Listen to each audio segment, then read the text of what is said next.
Dapat na maging deserving sa sahod at iba pang benepisyo ang mga mambabatas kung nagagampanan nila ang kanilang trabaho ng maayos. Sa isa kasing panukalang batas na inihain sa Kamara, isinusulong na ang no work no pay, kung saan nakasaad dito na kung sa mga ordinaryong trabahong araw ay ipinatutupad ang no work no pay, bakit hindi raw sa loob ng Kongreso na ang kompensasyon na natatanggap nila ay mula pa sa taong bayan? Narito ang aking report.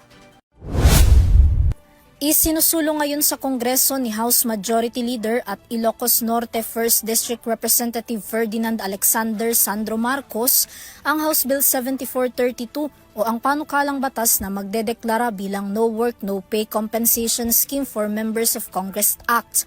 Sa explanatory note ng mambabatas, sinabi nitong ang panukalang batas ay pagtitiyak lamang na ang sweldo at iba pang benepisyong natatanggap ng mga elected officials mula sa pera ng taong bayan ay dapat ipinagkakaloob lamang kung nagagampanan ng mga ito ang kanilang tungkulin at personal na pagpasok sa trabaho.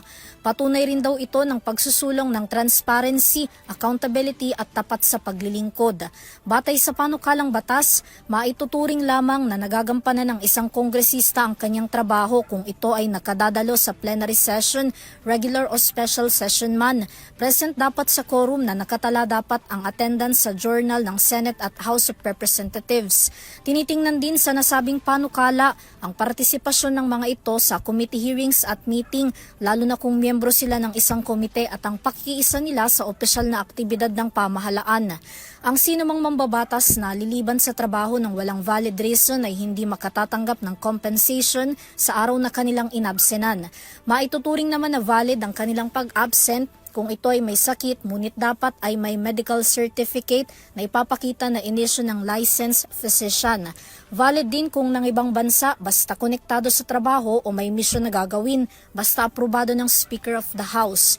Samantala, sino mang magtatangka na dayain ang kanilang attendance o tatanggap ng kanilang compensation kahit hindi naman nagampanan ng tungkulin, ay papatawan ng disciplinary action gaya ng pagkakasuspinde o tatanggalin sa pwesto bilang miyembro ng Kamara batay yan sa umiiral na batas ng Congress. Para sa EuroTV News, Vanessa Cleofas, sumasaludo sa bawat Pilipino.